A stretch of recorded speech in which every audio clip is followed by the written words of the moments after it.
Hi guys, welcome to True North. So today is 18th of February 2024. हम कर रहे हैं आज के करंट अफेयर्स. तो स्टार्ट करते हैं पहले आर्टिकल से. तो 58th ज्ञानपीठ अवार्ड 2023 ये जो है प्रेजेंट किए जाते हैं बाय भारतीय ज्ञानपीठ फॉर मतलब ऑथर्स को दिए जाते हैं फॉर कंट्रीब्यूशन इन लिटरेचर. ठीक है, तो किन किन भाषाओं में दिए जाते हैं? तो सबसे पहली बात, ये इंडियन राइटर्स को दिए जाते हैं जो कि हमारे कॉन्स्टिट्यूशन में जो 8th शेड्यूल है जिसमें कि 22 लैंग्वेजेस दी गई हैं, जो उन 22 लैंग्वेजेस में लिखते हैं, प्लस एडिशनली इंग्लिश में भी दिए जाते हैं.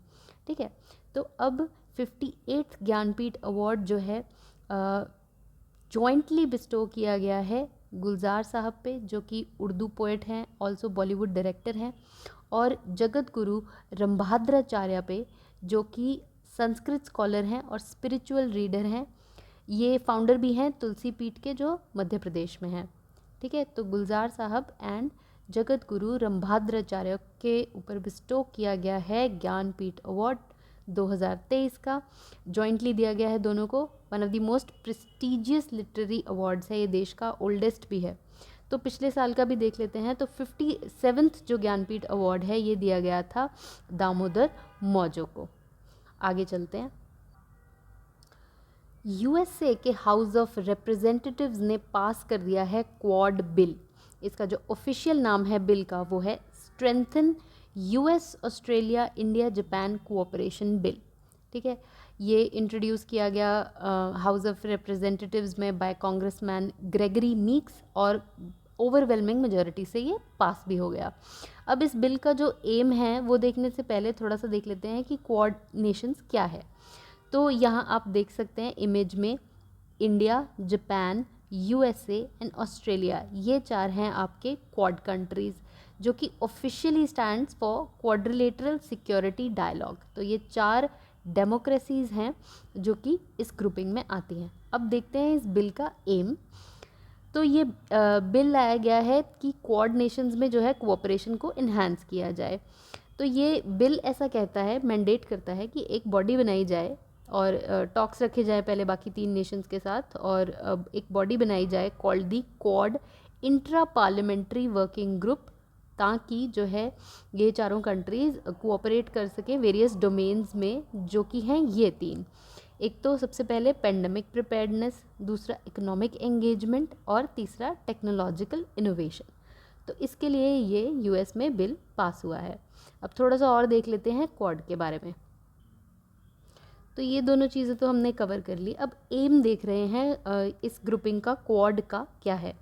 तो एम है कि जो इंडो पैसिफिक रीजन है, ठीक है, यहाँ आप देख सकते हैं इंडियन ओशियन, पैसिफिक ओशियन, तो इंडो पैसिफिक रीजन जो है ये फ्री एंड सिक्योर रहे. तो basically this grouping tries to counter the Chinese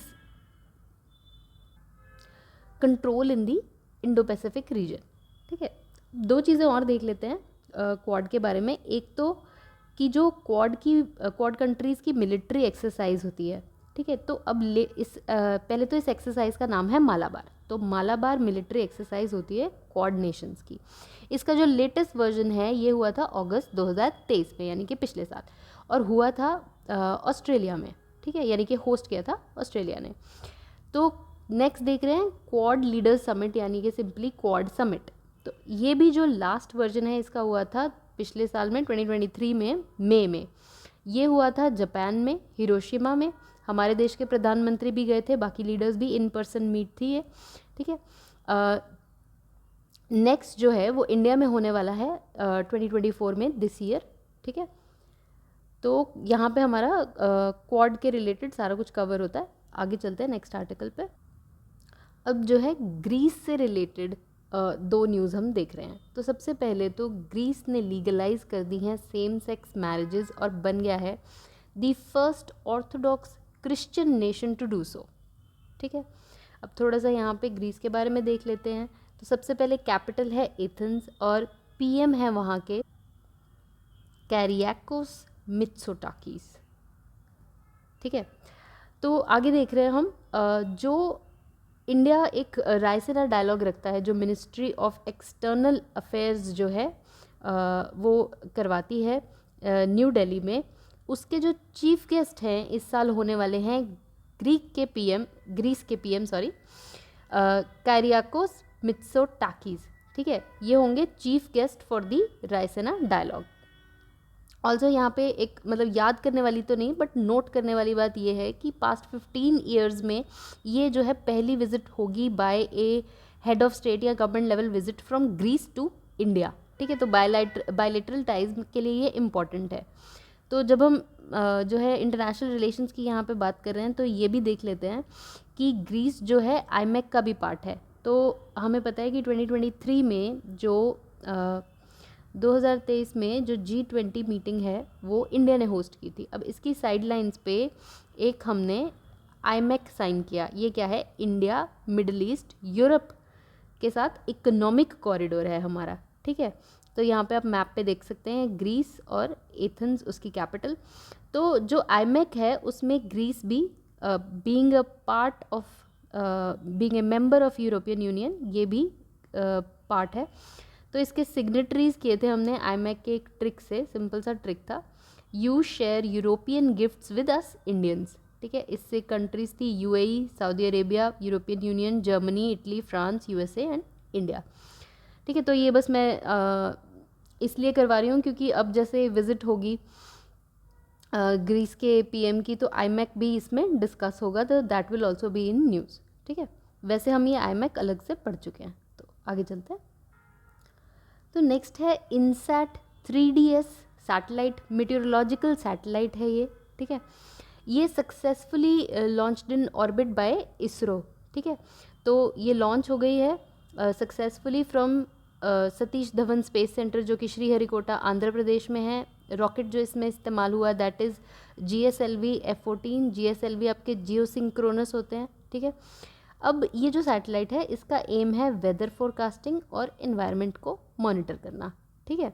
और ये जो है एक सीरीज़ का पार्ट है, ठीक है। सीरीज़ इसमें अब तक जो है टोटल 3 जो है सैटेलाइट्स हो गई हैं। तो ये हैं उसकी प्रेडिसेसर। तो 3D सबसे पहले और फिर 3DR और फिर अब 3DS, ठीक है। तो ये 3 satellites INSAT 3D, INSAT 3DR, they are already in orbit और अब ये भी सक्सेसफुली लॉन्च हो गई है, ठीक है। जो कि क्या करेंगी? वेदर फोरकास्टिंग और एनवायरनमेंट मॉनिटरिंग करेंगी। आगे देखते हैं मिसलेनियस सेक्शन। तो side 2024 report which stands for state of India's digital economy report 2024, ये पब्लिश की है आपके Indian council for research on international economic relations ने।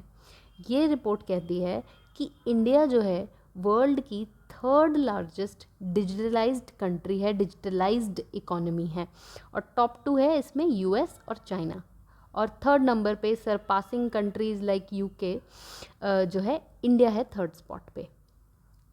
नेक्स्ट देखते हैं इंस्पायर्स प्रोग्राम। तो इसमें पहले सिंपल कीवर्ड एसोसिएशन कर लेते हैं। तो इंस्पायर्स प्रोग्राम आपका कौन सी स्टेट गवर्नमेंट चला रही है? सिक्किम, ठीक है।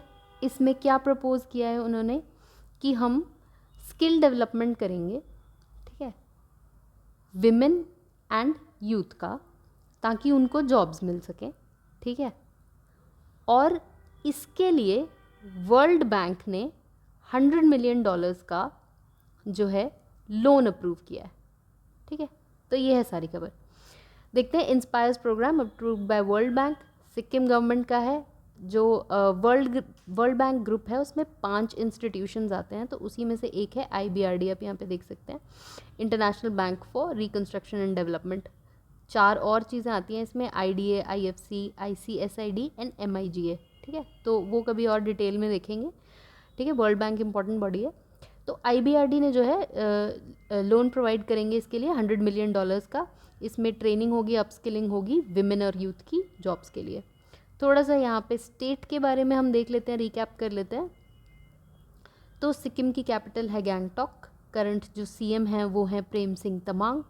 करंट जो गवर्नर हैं वो है लक्ष्मण प्रसाद आचार्य।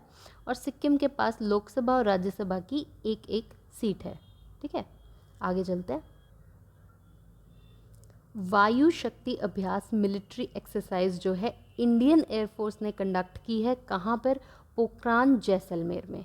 ठीक है, ये बस सिंपल आपको कीवर्ड एसोसिएशन करना है इसमें।